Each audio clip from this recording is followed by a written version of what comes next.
Hey, folks, welcome to the pre-show for my show. Every night we do this at 9 o'clock. We go live, but we go live on the radio station at 9:03.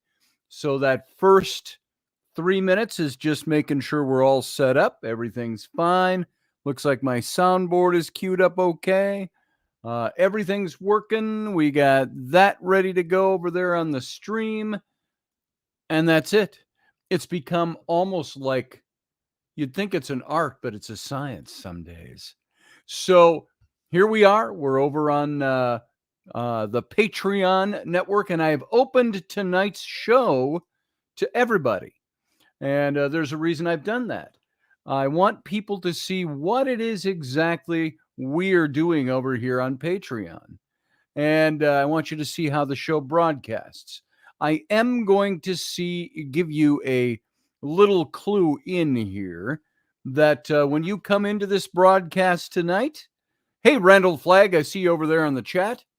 When you come into this broadcast, the chat room here works differently. If you're used to the chat room over on YouTube, and many of you are going to be joining tonight that joined us on YouTube for several years, that it doesn't work quite the same. It's going to be down below the window in Patreon, and you're going to have to every now and then refresh it to see some of the new comments if they don't show up right away. So just hit refresh.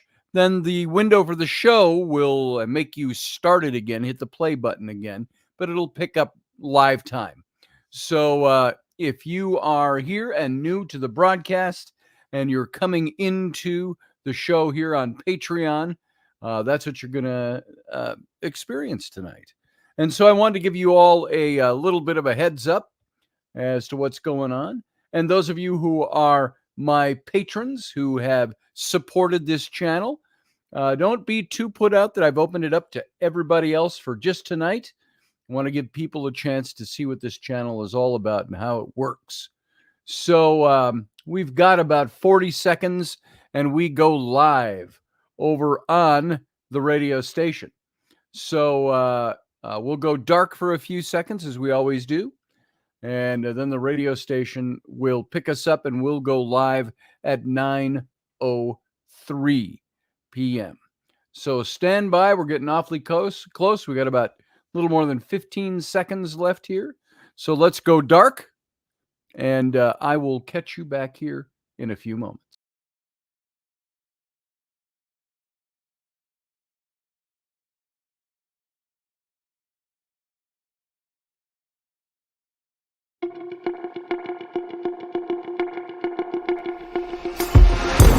The Intrepid radio program with Scotty Roberts. Intelligent talk.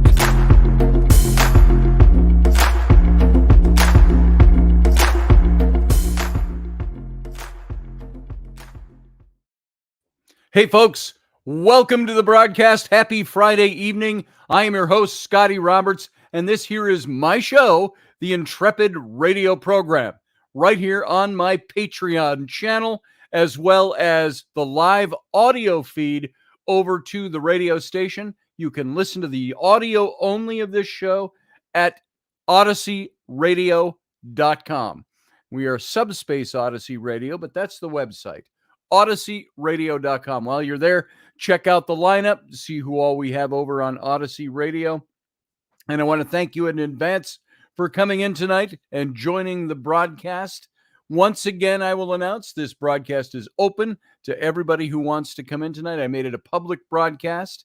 All of those of you who are on my Patreon channel and are donating or supporting this effort over there, I've opened it up so everybody can get a little taste of what the Patreon channel is like. Now, a couple of notes.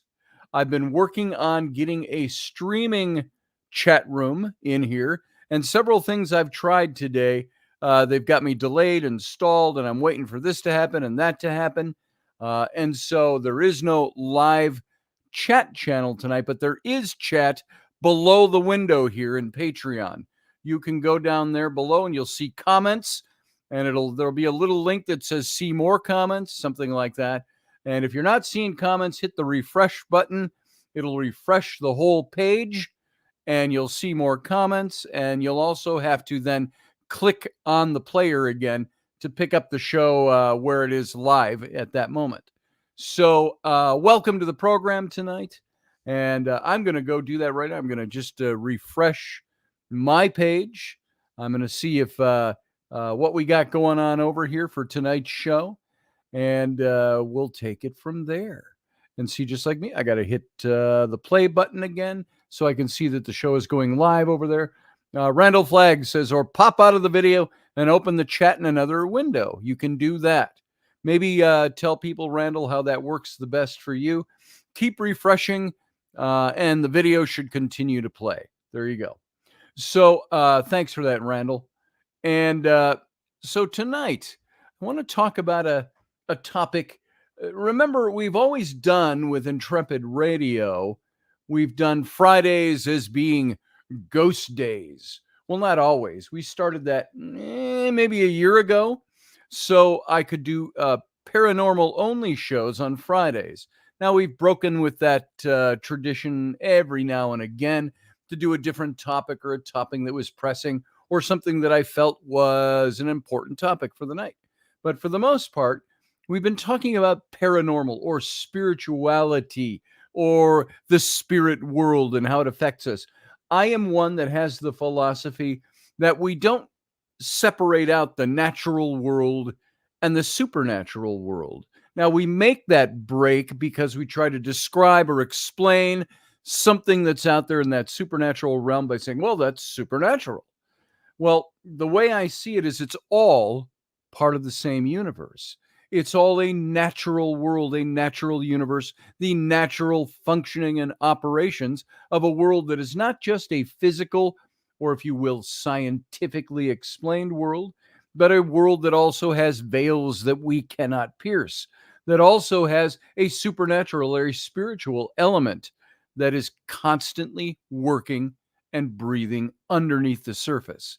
And it's always there. Does that make it supernatural? It's outside of the natural? Not necessarily. I think you can find those two worlds merging on quite a regular basis if you are open to them and you find yourself wanting to see what's going on in that other world or become more attuned to it. So I will just put in one little advertisement, if you will. If you are new to the program tonight, new to the Patreon channel, come on over, take a listen to the show tonight, consider joining this channel and becoming a supporter of the Intrepid Radio program. And I thank you in advance already. Now, tonight, I am also going to do a drawing for anybody who signs up new tonight. Now, all of you who have already signed up and you didn't get to be part of this, but this is just a new little promotion. Right here, I've got one of my long-standing books that has faced the test of time, meaning this book has had some long legs. I wrote this book about 10 years ago. I take that back, 12 years ago. It was published 10 years ago. The Rise and Fall of the Nephilim. I've got some of these on hand. And for those of you who sign up tonight, I will put your name into a drawing for this particular book. So I want to thank you again. If you want to sign up tonight, remember the lowest possible support for this channel is $4 a month. And like I like to say, that is that's about the cost of a cup of coffee at Starbucks. I think a cup of coffee at Starbucks is $4.19, something like that. So for about that price, you can get 30 days of broadcasts here on this channel. I think that's a pretty good deal. And at the same time, what do those funds do? Those funds help me maintain this radio show. It helps me to, I need more gear and stuff like that. Rainey and I are going to start doing some more paranormal investigating. We're going to do that on camera and do live streams through Patreon there. So all of this is an effort to make this show go and to make it go better. And with the thousands of listeners I've had out there over the years. I am hoping that it's going to take hold and that you're loyal to the show and you like the show and you like me enough that it's something that you'd be willing to give a cup of coffee to every month. So thank you again in advance for that. And now we're going to, I'm in the middle of a live broadcast. What do you need? Sorry, folks. What do you need, son? I have no idea what he needs. My son, my 14-year-old, is alone upstairs. There's a familial interlude, as we like to call them on this show. It's usually my daughter's interrupting. Now my son yelled down the stairs to the studio, "Dad, I need your help." I'm on a live broadcast. He didn't sound like it was an emergency, like he was losing blood or something like that. If I have to, I will step away for a moment and see what the heck is going on with my boy. But so far, he didn't answer me as to what was going on. Hang on a second. I'm going to mute my mic for just a second and use my highly technological intercom system.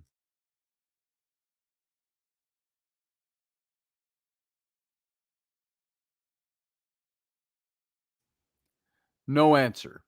Maybe he's dying upstairs. I don't know. But if you'll all grant me just a second, I'm going to play a little something because I'm going to run up very quickly and check on the boy and make sure he's not dying upstairs. So let's throw on,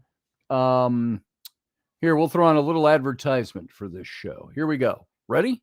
Be right back.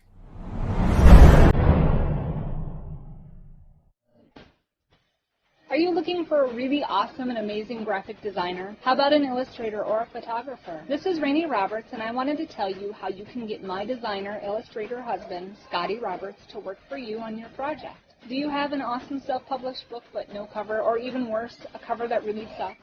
Do you need a kick-ass logo for your company or some f***ing awesome graphic designs for your ads or website? Then get in touch with my husband for the best f***ing awesome kick-ass design and illustration. He knows his stuff and he's been at this for more years than I've been alive. Go to ScottAllenRoberts.com. That's Scott with 2 T's, ALANROBERTS.com to take a look at his online portfolio of work or call 651-468-8115. Now go out and kick some ass with some kick-ass graphic design. Hire my dad so he can take me to Disneyland.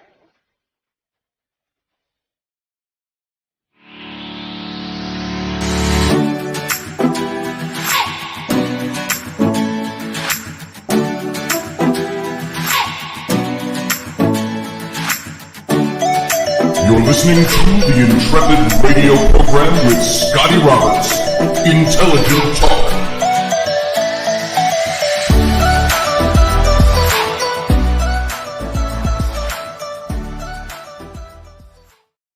All right, folks, we're back from that very brief, unexpected commercial break. Here, step over here, son.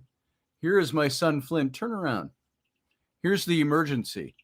The chicken from outside won't come off his back, and he doesn't want to hurt it. So I told him to come on down, and we'll get the chicken off. Chicken keeps crawling out of the way. Why don't you turn around? I can't get a good grip on it. There he is. There you go. Grab him before he flops away. Right on. Okay. There you go, folks. That's my son, Flynn. Say, hey, Flynn. Look in the camera. Come over here. Since you interrupted the broadcast, I have to make you say hi. And the chicken. Hey, chicken. Go lay some eggs. Well, there's no eggs to lay yet. All right. Go take him to his place.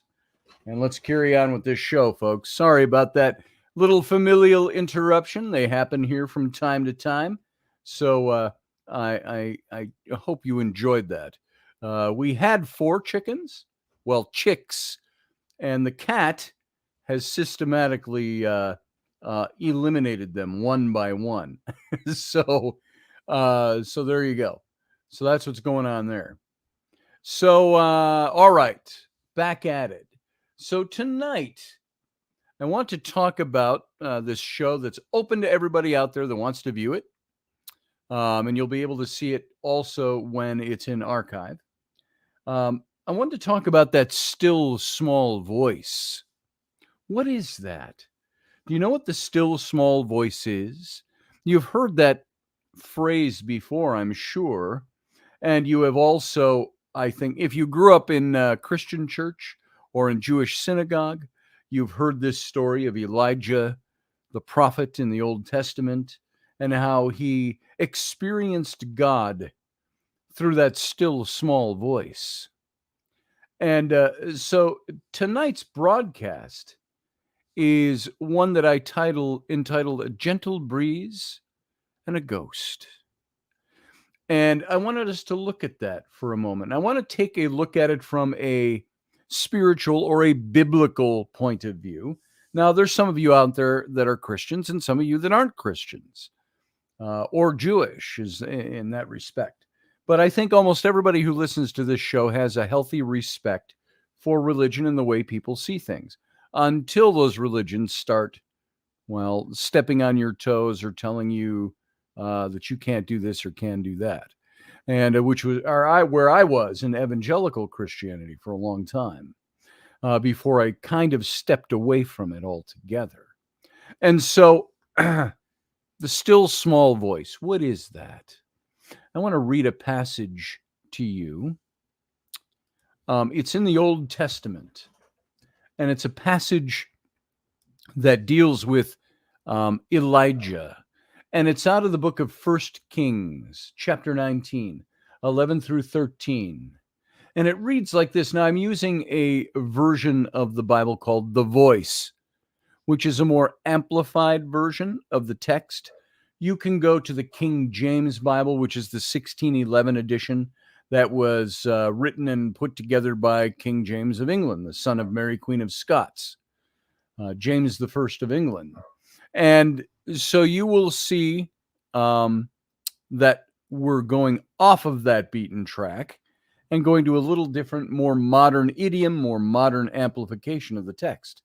And it goes like this, 1 Kings 19, verses 11 through 13. Leave this cave and go stand on the mountainside in my presence. That's God speaking to Elijah. And he says, the Eternal passed him by. The mighty wind separated the mountains and crumbled every stone before the Eternal. This was not a divine wind, for the Eternal was not within this wind. After the wind passed through, an earthquake shook the earth. This was not a divine quake, for the Eternal was not within this earthquake. After the earthquake was over, there was a fire. This was not a divine fire, for the Eternal was not within this fire. And after the fire died out, there was nothing but the sound of a calm breeze. And through this breeze, a gentle, quiet voice entered into Elijah's ears. He covered his face with his cloak and went to the mouth of the cave. And suddenly Elijah was surprised. Why are you here, Elijah? What is it that you desire? The voice continued. So that is the, I'm going to see, I want you to see where this goes after this. Verses 11 through 13, we just read. God says, or as it puts here, the Eternal One says, why are you here, Elijah? What is it you desire? Elijah answered, as you know, all my passion has been devoted to the eternal God of heavenly armies. The Israelites have abandoned your covenant with them. They have torn down every one of your altars, and they've executed all who prophesy in your name by the sword. I am the last remaining prophet, and they now seek to execute me as well, and they won't stop. And by the way, the king at this time was King Ahab, a descendant of David. And King Ahab was married to the infamous progenitor of the associations with this name, Queen Jezebel. And the Eternal One says to Elijah, travel back the same way you traveled here, but continue north to the desert of Damascus.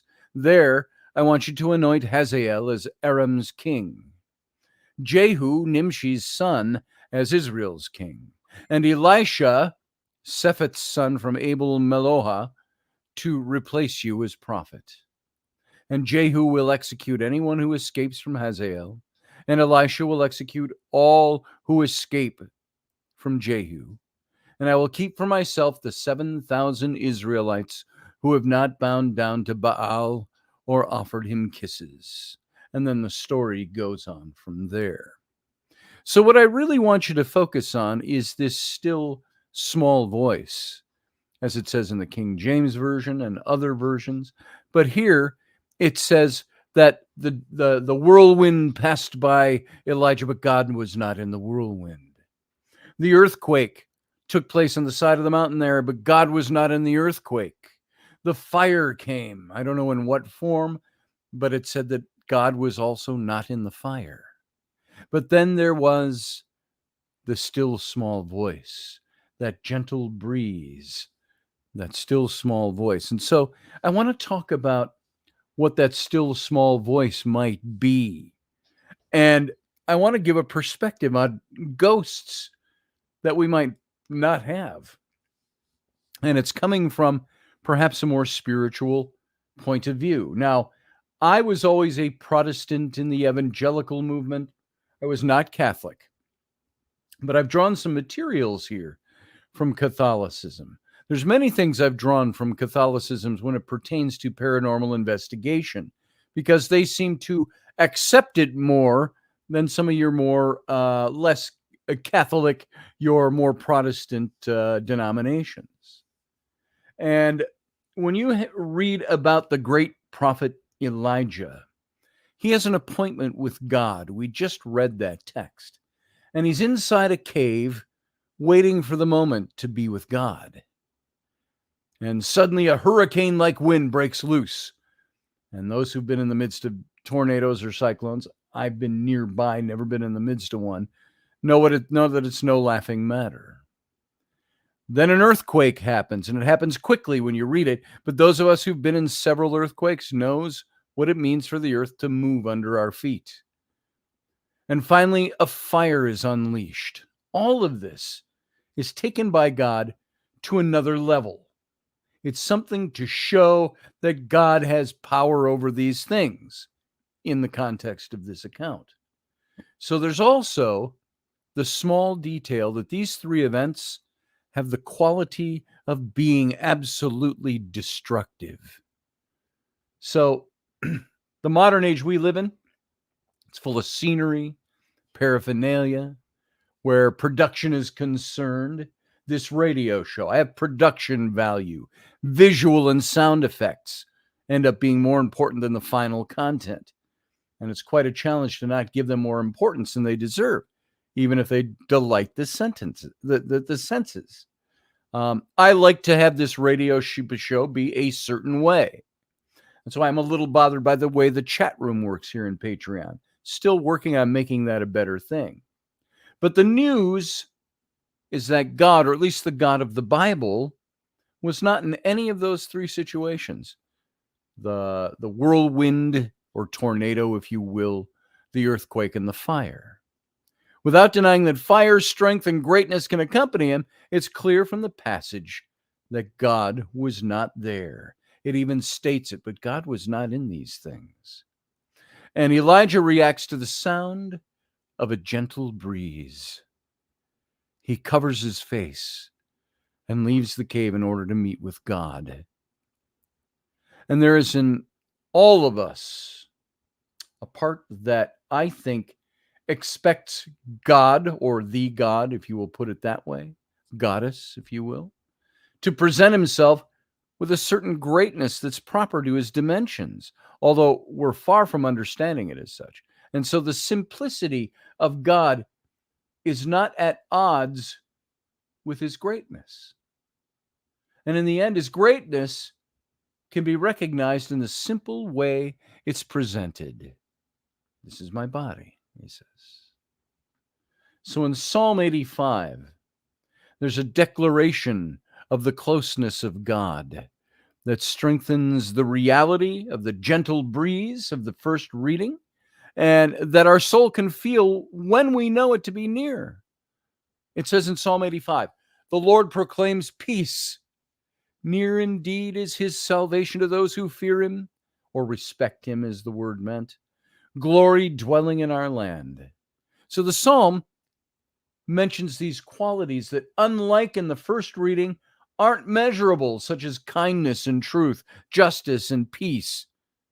And with all certainty, God exists in these things, and they're all qualities of God himself.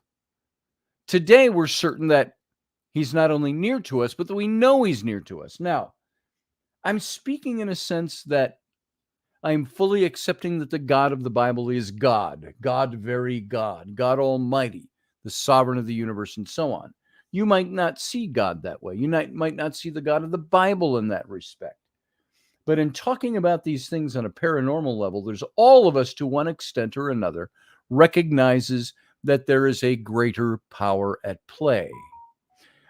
Even those who I've run into, here's the thing. I know in the paranormal world, I've encountered, and this is old news to a lot of you who do paranormal investigation work, but there is this thing where people try to pass people over. Oh, we've encountered a ghost. We're going to try to pray for him and pass him over into the afterlife. Now, I have a problem with that. And this first came to me through Adam Bly, who I've mentioned on this show before. He's very Christian, very Catholic. He's a demonologist. As I've mentioned, just his credential, he's a man that is not a priest, so he doesn't believe he can exorcise demons, but he speaks about the demonic. He's even been brought to the Vatican to speak to bishops and priests about demonology. He's got some creds behind his name when it comes to his Catholic upbringing.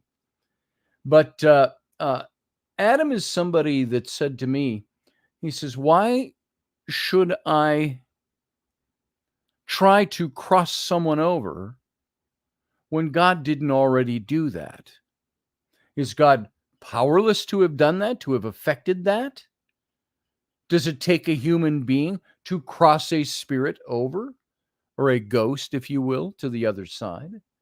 As Adam put it, he says, it's not my job. He says, my job is, however, I can pray for them, and I can tell them what God wants them to know, which is readily available. And he said there's been times where he has seen some of those spirits cross over on their own, that God has taken them. But he says he doesn't believe that it's humans' responsibility to do that. But today we are certain that God not only exists near to us, but that we know he is near to us in one respect or another. Most people experience God at a close level when God's become the lucky rabbit's foot. Oh, somebody's dying. I need to pray. I need to rub my lucky God rabbit foot. We'll call it the God foot. I need to rub my God foot, which I keep on my keychain. We have money problems. We have divorce problems, relationship problems, all different kinds of things that can happen. Just fill in the blank. And many times we go throughout our daily lives, we don't even acknowledge God on a daily basis, let alone pray to him. Yet here is God, our lucky rabbit's foot, our lucky God's foot on our keychain, our spiritual keychain that we pull out of the pocket every time we need God to do something for us. So we do feel that he's near. We just don't always acknowledge it. But suddenly, now there's a second reading I want to do here from the Apostle Paul in the New Testament. It's sad because his people, who are also the chosen people, that they could flaunt it, didn't accept or recognize the Messiah in Jesus, which is what Paul was teaching throughout 2/3 of the New Testament that he wrote. And their expectation of a Messiah didn't coincide with who they saw Jesus to be in human flesh. And it's not easy to accept a gentle breeze when you're expecting a hurricane or an avenging Messiah. Trust in the mercy of God. Keep on praying for your own, and be sure that one day They're going to meet him without further requirements. And finally, we meet the disciples in the boat. You remember this scene? They're all in the same boat, by the way. They were out fishing all night.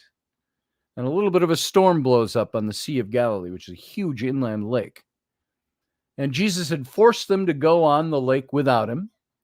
And after an exhausting day, they were completely tired, facing the waves and the wind that were against them. And any resemblance to what we're living in these times is more than purely coincidental, by the way. And here is Jesus, who's been watching them from the shore, and he's been watching them over the whole time. And before dawn, it says, in the darkest moment out in the boat, according to the story, Jesus goes toward them. But he doesn't go in another boat. What does he do? You all know the story. He walks on the water. And in this version of this same passage, Mark, in the Gospel of Mark, 6:45 through 52, says that Jesus was about to pass by them, like someone walking in the park and greeting a group of friends. Hey, guys, how's the wind over there?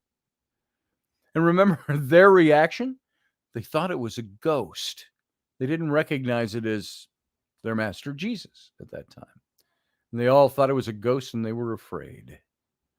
Now, it's logical to think of the reaction of the disciples. They started yelling. They were terrified, thinking and screaming that they're seeing a ghost. Jesus came walking. He wasn't surfing. He wasn't skiing on the water. I could see that surfer dude, Jesus. When was the last time you saw a friend of yours walking on the water? It doesn't happen very often, does it? Obviously. I'm being simple with that. But use all your imagination in order to see them scared, to hear Jesus shouting to them, "Hey, it's me. Don't be afraid. It's not a ghost."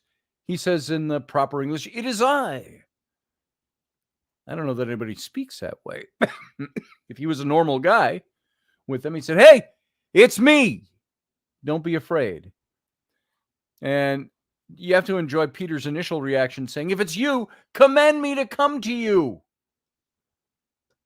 And I'm certain that while Jesus was pulling Peter out of the water, just remember Peter walked over to him, and then he looked at the waves around him and he sank. Jesus grabs his hand, pulls him out. He was probably doing it with a huge smile, saying, "Why did you doubt? It's me. Why did you doubt?"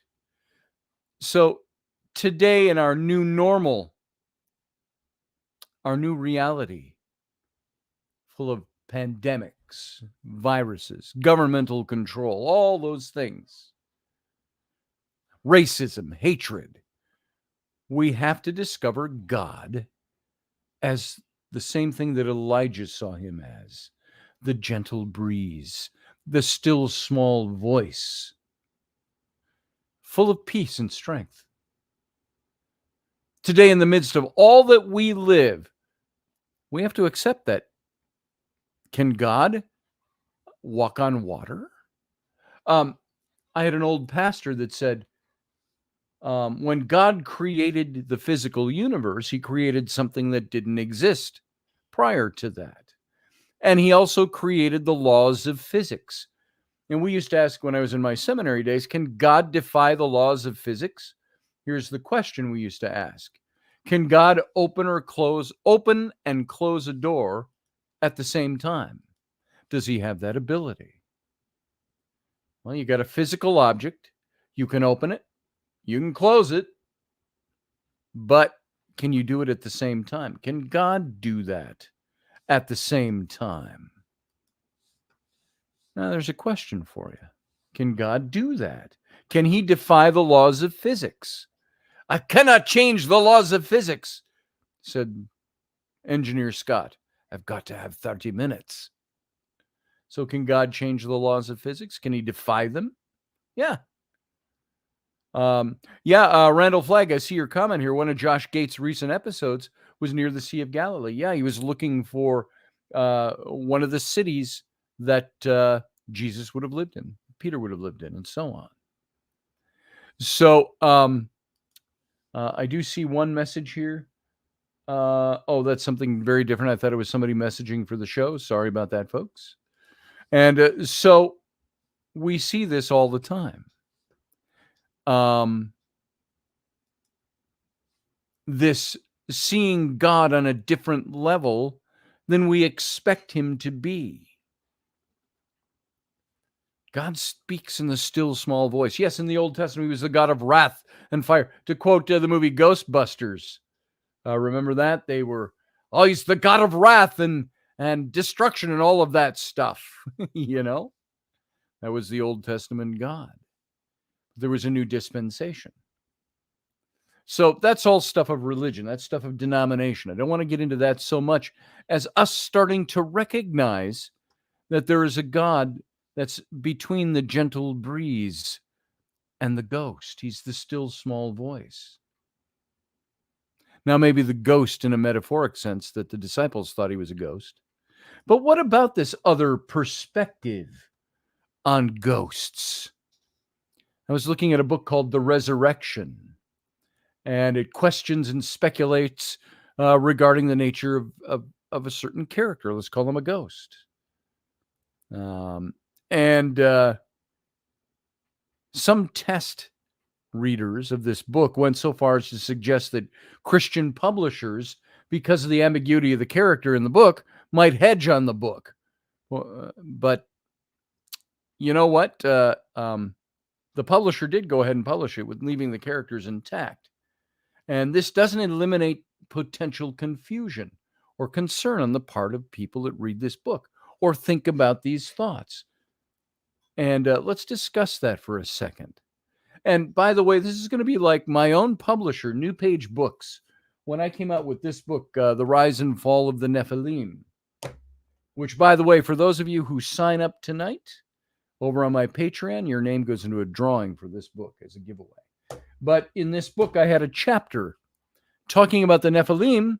I started talking about the man who would have been the author of the book where we find the Nephilim, the book of Genesis, and that would have been Moses. And I set forward my little theory on Moses and who he was and why he was a real guy, who he was in history, and so on. And my publisher, after looking at the finished manuscript, said, you know, I looked at that chapter. I do have a question. He says, I think we might want to see you eliminate that chapter. I think it's superfluous to what you're writing about. And I said, oh, contraire. I said, that is absolutely applicable to what I'm writing. I'm writing about, first of all, something that's found in the book of Genesis, something that was authored by Moses. I don't think there's any reason to doubt that he existed. And I said, setting the stage for the kind of person he was, growing up as nobility and potential royalty in the courts of Egypt, he had a perfect situation to be able to write the things he did and understand them and to codify Judaism for the first time after the Exodus. And after I gave my explanation, my justifications for it, he says, keep it in. It's good. So, but while the Christian church is largely resolved as to the nature of the afterlife, it comes down to one of two things, heaven or hell. Are you going there? Are you going there? And it's denizens, angels, and demons and devils of all sorts. And there's no consensus as to an in-between state and the possible overlaps therein. I just asked this question of a friend the other day. I said, I was thinking about ghosts and what we encounter, and you can either face them full on with your religion intact. You can face them as an atheist, ghosts. You can face them as an agnostic, questioning everything you believe. You can face them as somebody who says, there must be something a little different here. I'm going to go with it that there's ghosts. I still believe in God. I believe in Jesus. I believe in Mary. I believe in the Holy Spirit, whatever. All of those things lumped in together. And yet we'll try to devise something that fits our own design, so we're able to justify what we believe. So there's no consensus, but there is an overlap. And are the dead aware of this overlap? Can they interact with us? Some of us have experienced it firsthand.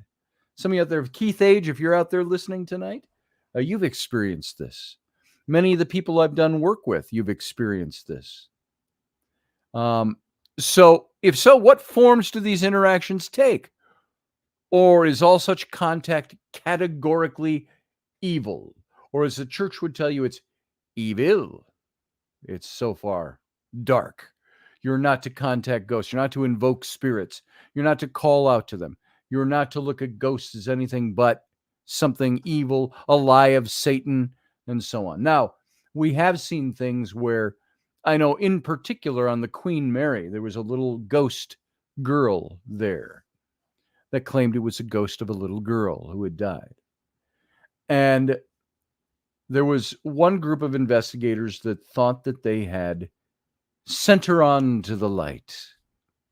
And she's gone. She's not here anymore. Well, a few months later, there was another ghost team that was there. And guess what? They bumped into the same little girl.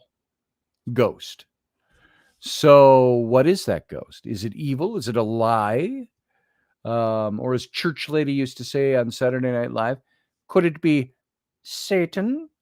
We don't know this for sure. We don't know all the facts about these things. We either believe by faith in one book or another book or something completely different of our own making. So the questions are there. And the more questions that we ask, the further we get into territory that's beyond our ability to explain it, beyond just our speculations. This is something I found. It's like, okay, I'll use this example. Bigfoot. We see a lot of the Bigfoot investigators out there that'll say, now they've never met one. They've never been able to study one scientifically, but they'll say, now we know that the Bigfoot was here because we know Bigfoots eat meat. They need game. And we know that they nest like this. So when we see these burrows in the grass, we know that this is where they've been nesting. Well, here's the question I have. I don't disbelieve that, but I want to ask the question, well, how do we know that? Since we've never seen them doing it, we've never studied it, we've never been able to research them.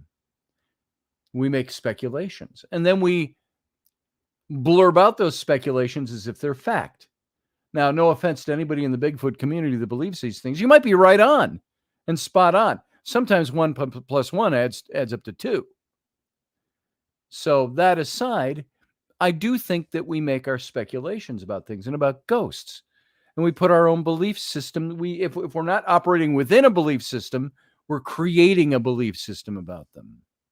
But we have no real way to know. Ghosts, it's like Dr. Venkman in the original Ghostbusters series. He comes up to the piano and what's her name is Sigourney Weaver's apartment. And he hits the top key. Ding, ding, ding, ding, ding, ding, ding, ding, ding, ding, ding, ding, ding, ding, ding. And he goes, ghosts hate that. He didn't know that. He was fake and he was full of shit. But is that what we do sometimes? We go, bing, bing, bing, bing, bing, bing. Ghosts hate that. That's why I'm doing it. Rise them up. So the more questions we ask, the more we get into beyond our ability to explain. But this, however, hasn't stopped us from trying to explain the paranormal and its phenomenon.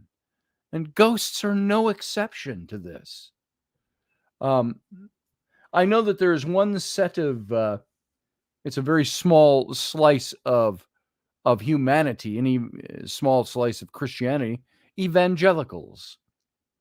For the most part, they've come to define ghosts as demons. It's part of the demonic. Now, I can tell you this, when I did my studies on the Nephilim, and I've got it in this book, toward the end of the book, I say the book of Enoch talks about that the demonic in this world, the evil spirits in this world, not ghosts, but that the evil spirits, the demonic, all that influence in this world are the remnants, the spirits of the Nephilim, who were all killed in the great flood of Noah, which was the reason for the flood, by the way, if you didn't know that. Totally different topic. Talked about it before. We'll get to that another day. But the book of Enoch says that the evil spirits in this world are the spirits, demonic and everything, the spirits that were left over after the Nephilim were killed in the great flood. I thought that was an interesting topic. If you're going to believe it, it's written by the same people who wrote the book of faith, the Bible itself, the books that are contained in it. So there's several reasons, good reasons, for us to believe that ghosts might be demons. One is the Bible's position on death.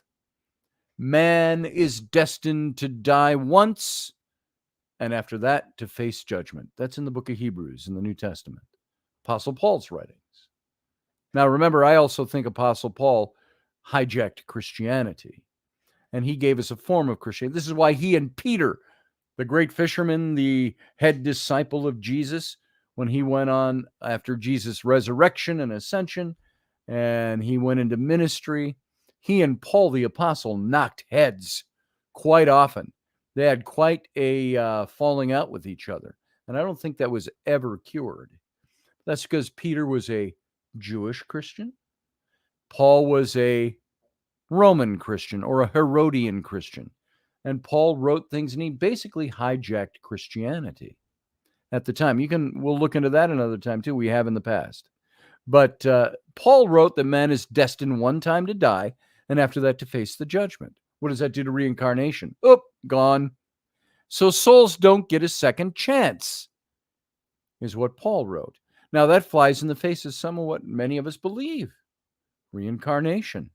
That the soul goes back to that state outside of the realm of linear time and decides to come back again and again and again and again. Is that a biblical concept? You can find it in the Bible, but you also have these writings, which have led most evangelicals to believe that it's all demonic.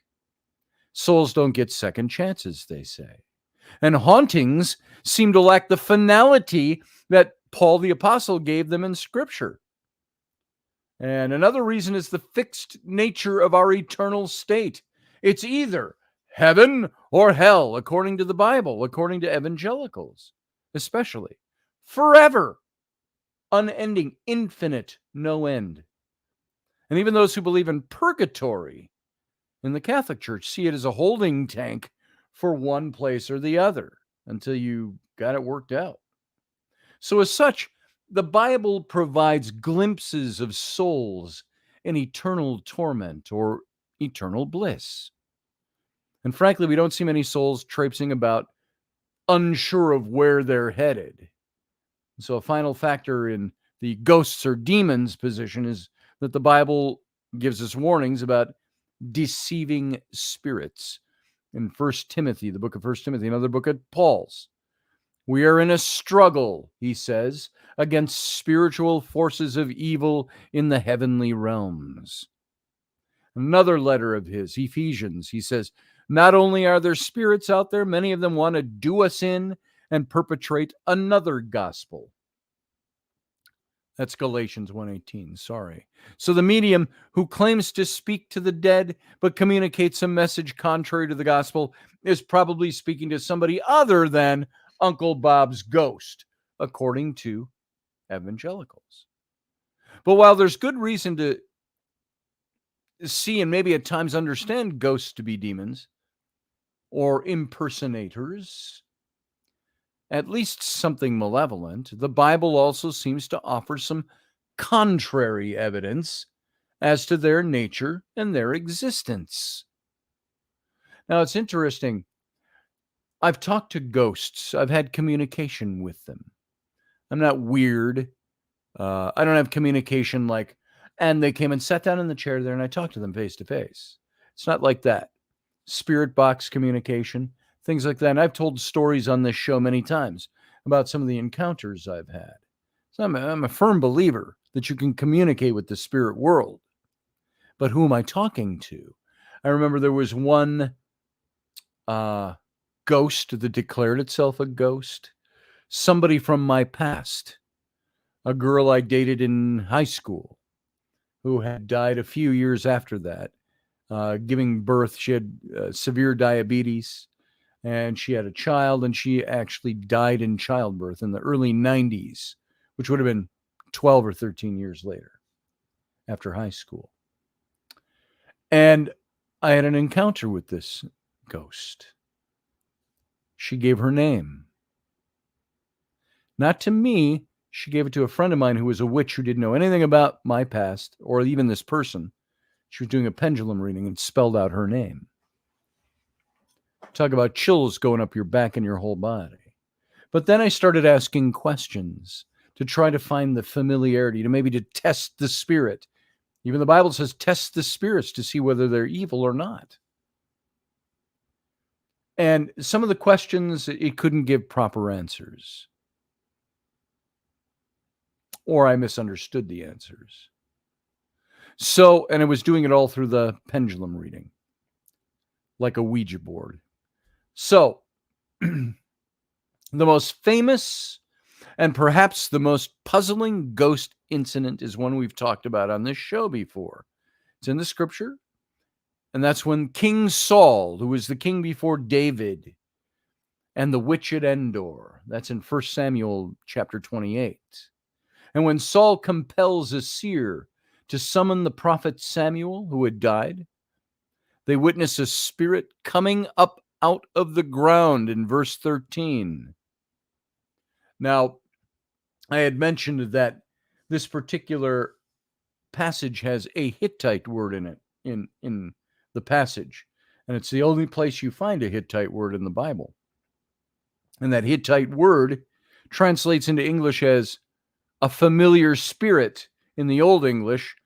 But in literal translation, it said that this witch at Endor had a divining pit in her backyard, so to speak. That she would keep it covered up and probably conjure over it. You think of voodoo, some of the ritualistic things that you've seen done with voodoo. It was probably my guess and my speculation, because it doesn't detail it in the scripture. You can get details if you look into and study what witchcraft was like, and summoning familiar spirits and things like that were like back in that day. But all it says in the passage is that she was a witch who could conjure spirits, and that she had a familiar spirit, which the text referred to as a divining pit. So when we talk about in the passage, it says that the ghost of Samuel came up out of the ground. Now, the spirit's recognized as the dead prophet who validates himself by prophesying against Saul. And he's recognized for who he was. He had just passed away less than a year before. Saul would have recognized him. But he prophesies against Saul in verses 16 through 19. So was this Samuel's ghost? And where was he before his invocation? And whatever your answer is, the manifestation of Samuel's ghost is possibly evidence of another category of existence. Neither demon nor angel, but disembodied man, still able to interact with our earthly plane. Is this what we're experiencing in paranormal investigation? Is this the still small voice of God that speaks? Another monkey wrench in the ghosts or demons case is the whole Mount of Transfiguration during Jesus' lifetime.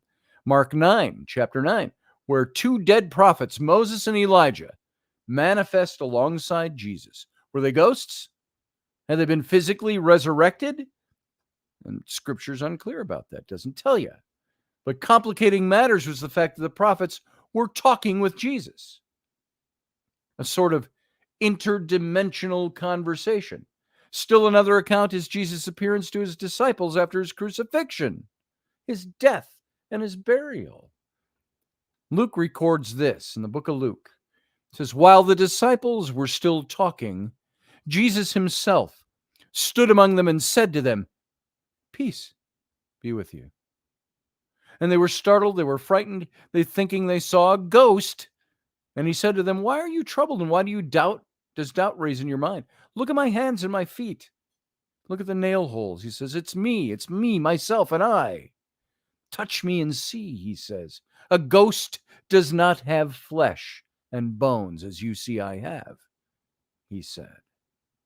Now, notice the disciples immediately assumed that they'd seen a ghost, suggesting that ghosts were an admissible category within their culture. When he came walking on the water, it was an admissible category because they thought they saw a ghost. Even more interesting, Jesus doesn't rebuke them for the belief. In fact, he seems to substantiate it. He says, a ghost doesn't have flesh and bones, as you see I have. He's substantiating their existence. So this is important because Christians haven't historically maintained that Christ resurrected in the same body, even though the risen Christ had the ability to vanish.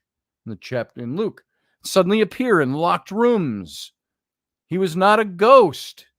But among other things, this tells us that ghosts are not resurrected souls and vice versa, which means there's something else. So do these stories validate the existence of ghosts? Maybe, maybe not. We don't know for sure. More importantly, what they do is expand the boundaries of possibility and our understanding of the paranormal phenomena. It's simply too easy to resign all paranormal phenomena to the category of the demonic. And folks, we're down to a little less than 2 minutes over on the radio. We're going to cut out when we let the radio audience go, but stay right put because we're going to be right back for the captain's cabin. A little after shot. So Samuel's appearance was not viewed as demonic, nor was the transfiguration of Moses and Elijah. And furthermore, we have no need to test the spirits to see whether they're from God in those cases. If all spirits are categorically evil, why do you have to test them? So while the Bible cautions us about deceiving spirits, it doesn't go so far as to say that all encounters are necessarily of the deceptive order. I realize this might trouble some people. The larger issue, as I see it, is coming to grips with the world that we actually live in, the universe that exists in and around us. Scripture paints a universe of vast mystery, teems with intellects, visible and invisible, good and bad, the phenomenon beyond our wildest imaginings. So this is why the Bible contains wondrous stories we often take for granted. We believe in ghosts, we believe in the spirit world, we believe in the demonic and all of that, but we can't believe in the miracles of the Bible. So, while the Bible is not definitive as to the nature of ghosts, nor how the dead interact, if at all, with our world, Scripture is very clear in its denunciation of necromancy, sorcery, and witchcraft that are used, the witchcraft that's used to do evil to other people. That's another story altogether. Okay, we got a few seconds, and radio audience, we're going to have to get out of here. I want to thank you for joining us on the show. And so, radio audience, thank you for being here. Everybody else, stick around. Live long and prosper. Join us every weeknight at 9 p.m. Central Standard Time, 10 p.m. Eastern. The Intrepid Radio Program, a Scotty Roberts Productions broadcast.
Are you looking for a really awesome and amazing graphic designer? How about an illustrator or a photographer? This is Rainey Roberts, and I wanted to tell you how you can get my designer, illustrator husband, Scotty Roberts, to work for you on your project. Do you have an awesome self-published book but no cover, or even worse, a cover that really sucks? Do you need a kick-ass logo for your company or some f***ing awesome graphic designs for your ads or website? Then get in touch with my husband for the best f***ing awesome kick-ass design and illustration. He knows his stuff, and he's been at this for more years than I've been alive. Go to ScottAllenRoberts.com. That's Scott with 2 T's, ALANROBERTS.com to take a look at his online portfolio of work, or call 651-468-8115. Now go out and kick some ass with some kick-ass graphic design. Hire my dad so he can take me to Disneyland.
Well, army mateys, welcome to the captain's cabin. And for those of you who don't know, dubbed thusly by the fans of this show quite a long time ago now. Well, not super long, a year ago. So, welcome. And if you are still over in the chat room, you're still listening, you can come on over and you can chat over here. I pasted the link into the Patreon channel. You want to call into the show as normal. I haven't seen Uncle Dave for a while. I don't know where Uncle Dave is. I'm going to have to give him a call. I know he had a couple of weeks there where he was really not feeling well. And don't know what it was. He just was not under the weather. He just didn't feel good. And he takes care of his elderly parents. So there's all kinds of stuff that goes on there. I have not seen Uncle Dave for at least 10 days. So I'm going to have to give him a call after the show, see how he's doing. He usually comes into the show, as most of you know. We get Michael Brewer sometimes. Maybe people didn't see that tonight's show was open to the general public, meaning you can only see these episodes if you are a patron on my channel. But there are some people who have not joined, that haven't been around here for a while, and we got tonight an open show, and I think they might not have gotten the news that it's open.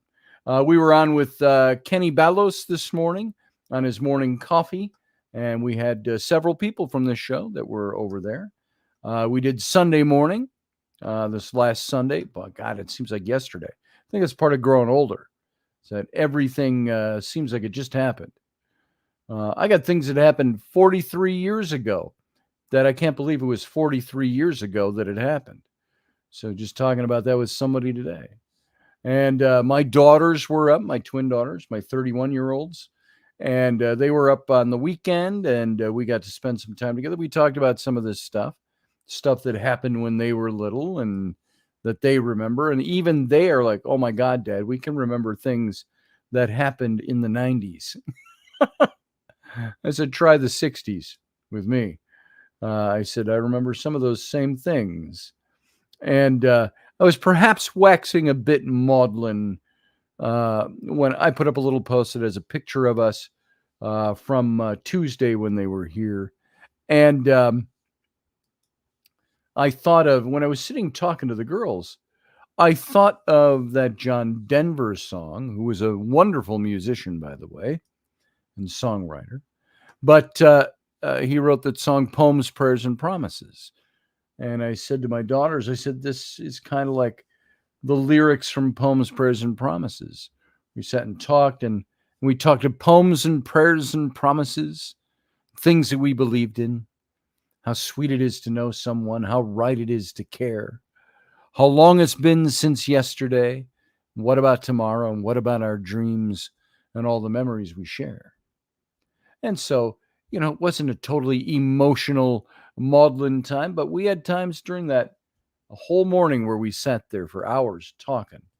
There were times where we were laughing, reminiscing, messing with the kids, crying at things. So it was good to see them, and it was good to have that time with them. So that's what the Captain's Cabin is all about. That's what we do after the shows. So if nobody calls in, we'll cut it a little shorter this evening.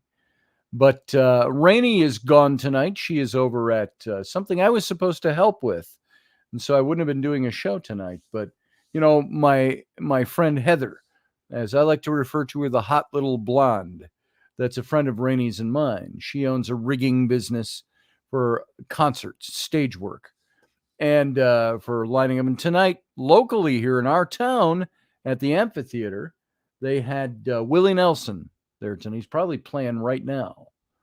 And so Willie Nelson is here.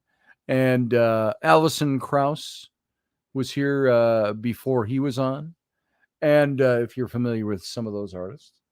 And we were going to go work. She said, you want to come to the Willie Nelson concert? Come on and work for me, loading in and loading out. And you get to sit through the concert until we have to start loading out after the show. And so I couldn't do it tonight. I said this morning even I'm going to do it. And I've got that fracture in the bottom of my foot that just prevented it.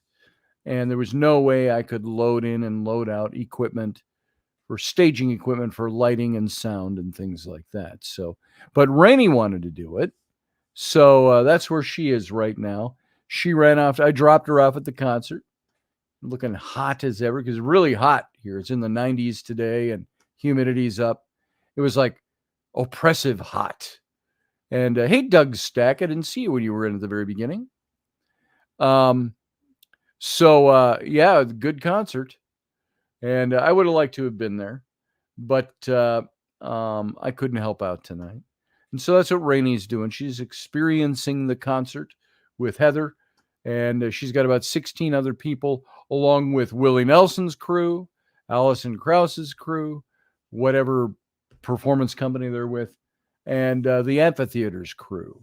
So there's quite a few people that are there doing the loadout tonight. So Rainey might be back about midnight or 1 o'clock. We'll see. She's going to call me so I can come pick her up. That's where she is tonight. The two girls went up north to the cabin with Mom, and my 14-year-old boy, almost 14-year-old boy, is here tonight. Just me and the chicken and Flynn. And so if you were here for that part of the show, toward the beginning, the familial interruption, from familial interlude, which Flynn never usually does, came with him screaming down the stairs, "I need your help." I said, "Hey, I'm doing a live broadcast, son."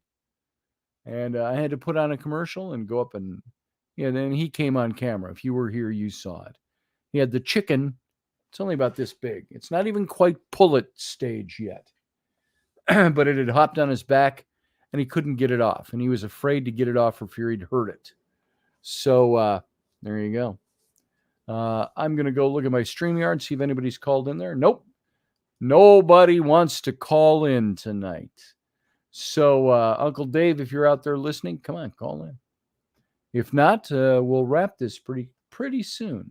So what do you think about this whole thing with the ghosts and reconciling it with biblical ghosts, the in-between stuff? What's between the still small voice and a ghost? And so that's what we were looking at tonight. And I hope you enjoyed this. This broadcast will be saved publicly on Patreon. So you can't watch anything over here unless you're a patron, unless I mark it public. This one's been marked public. So people could come and watch it live. in the public, and they can also come and watch the archive of it, which will happen as soon as we sign off. Broadcast is available for people to watch.